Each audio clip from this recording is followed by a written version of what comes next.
प्रधानमंत्री नरेंद्र मोदी पोलैंड के लिए रवाना हो गए हैं और अब से थोड़ी देर पहले पीएम ने दिल्ली से वार्सा के लिए उड़ान भरी थी। आपको बता दें कि इसके पहले उन्होंने सोशल मीडिया पर पोलैंड दौरे को लेकर के पोस्ट भी साझा किया था और इसमें उन्होंने पोस्ट में लिखा था कि बेहद उत्सुक हूं। भारत पोलैंड की दोस्ती बेहद खास है। 45 साल बाद ऐसा हो रहा है जब कोई भारतीय प्रधानमंत्री पोलैंड के दौरे पर है।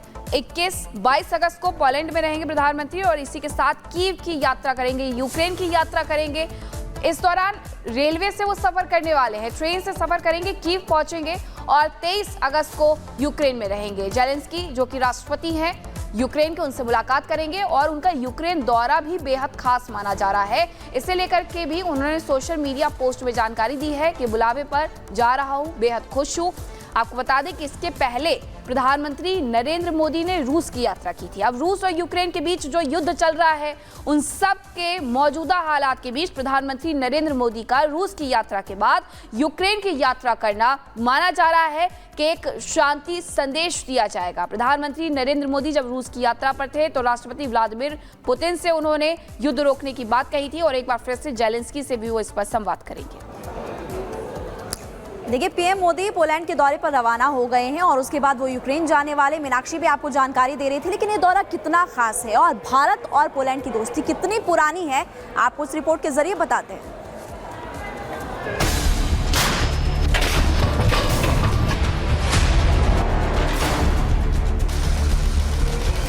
रूस और यूक्रेन के आसमान में बारूद बरस रहा है। बम गोलों की बारिश हो रही है। कदम कदम पर धमाके हो रहे हैं। कहीं आग की लपटें हैं तो कहीं लाशों के ढेर, कहीं तबाह टैंक पड़े हैं तो कहीं गन मशीनें गरज रही हैं। पुतिन और जेलेंस्की के माथे पर खून सवार है। दोनों देशों की आर्मी एक दूसरे के खून की प्यासी है। रोजाना मिसाइलें और रॉकेट दागे जा रहे हैं, लेकिन इन सब के बीच मैदान जंग में शांतिदूत के तौर पर मोदी कूद पड़े हैं, क्योंकि वो हमेशा से कहते आए हैं ये युद्ध का वक्त बिल्कुल नहीं है। आज का युग युद्ध का है नहीं, और हमने फोन पर भी कई बार आपसे इस विषय में बात की है कि डेमोक्रेसी और डिप्लोमेसी और डायलॉग, ये सारी बातें ऐसी हैं कि जो दुनिया को एक स्पर्श करती है।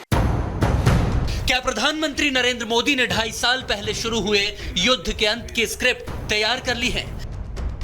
क्या मोदी ने रूसी राष्ट्रपति पुतिन से इस पर मुहर लगवा ली और अब यूक्रेनी राष्ट्रपति जेलेंस्की को भी तैयार करने का प्लान रेडी कर लिया है? क्योंकि मोदी 23 अगस्त को यूक्रेन के दौरे पर जा रहे हैं। जेलेंस्की से मोदी जंग रोकने पर सीधी बात कर सकते हैं। यूक्रेन जाने वाले मोदी पहले भारतीय प्रधानमंत्री बनने वाले हैं और इससे पहले 2 दिनों तक मोदी 21 और 22 अगस्त को पोलैंड के दौरे पर रहेंगे। मोदी 10 घंटों तक ट्रेन की यात्रा करके यूक्रेन की राजधानी कीव में दाखिल होंगे।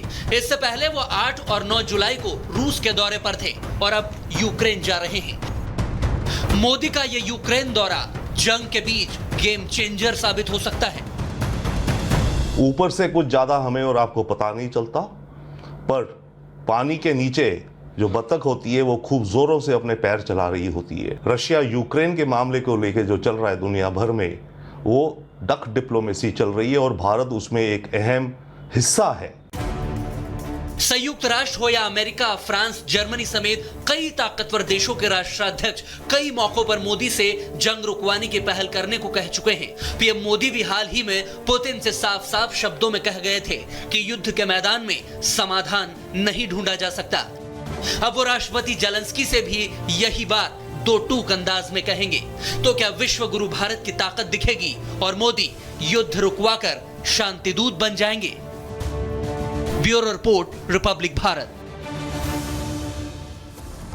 और भारत और पोलैंड की दोस्ती कितनी खास रही, अब ये जानकारी आपके सामने रख देते हैं। देखिए, यूक्रेन रूस युद्ध में पोलैंड ने भारत की मदद की थी। यूक्रेन में फंसे भारतीय छात्रों को आपको याद है कि निकाल कर लाया गया था और उसमें मदद पोलैंड ने की थी। 1940 में भारत ने 6000 पोलिश महिलाओं को शरण दी थी। उस वक्त की बात है, जामनगर कोल्हापुर में पोलिश महिलाओं को शरण भारत ने दी थी और तब से ही वो महिलाएं खुद को इंडिया पोलिश कहती हैं, इंडियाना पोलिश कहती हैं। तो किस तरह के मजबूत संबंध रहे और 45 साल का एक गैप जरूर आया, लेकिन अब पहले भारतीय प्रधानमंत्री हैं जो पोलैंड यात्रा पर जा रहे हैं और संबंधों में और मजबूती की उम्मीद इससे की जा रही है। ऐसे में दौरा बहुत अहम हो जाता है। 2 दिन तक पोलैंड में रहेंगे और उसके बाद आगे यूक्रेन जाने का प्रधानमंत्री का कार्यक्रम रहने वाला है। तो ऐसे में यूक्रेन के साथ भी बातचीत अहम रहने वाली है, क्योंकि शांति दूत के तौर पर भारत काम कर सकता है और पोलैंड के साथ संबंधों में और विस्तार और मजबूती लाने की कोशिश की जा रही है।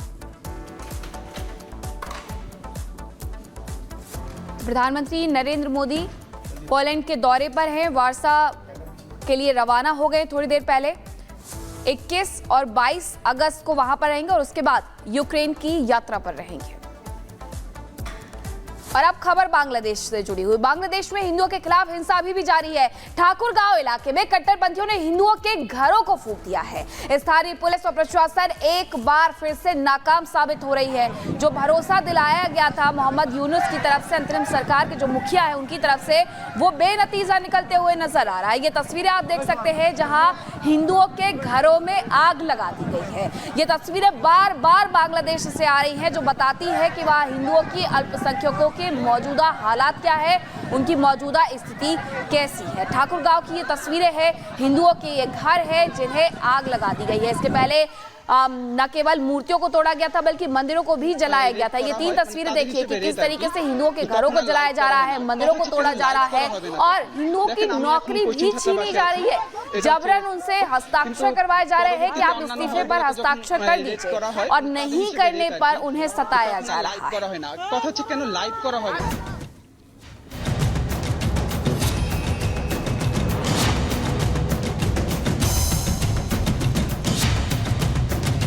बांग्लादेश सरकार के दावे ध्वस्त,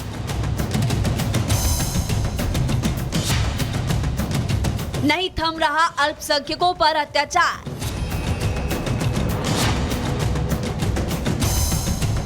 नौकरी से लेकर जायदाद पर खतरा बरकरार।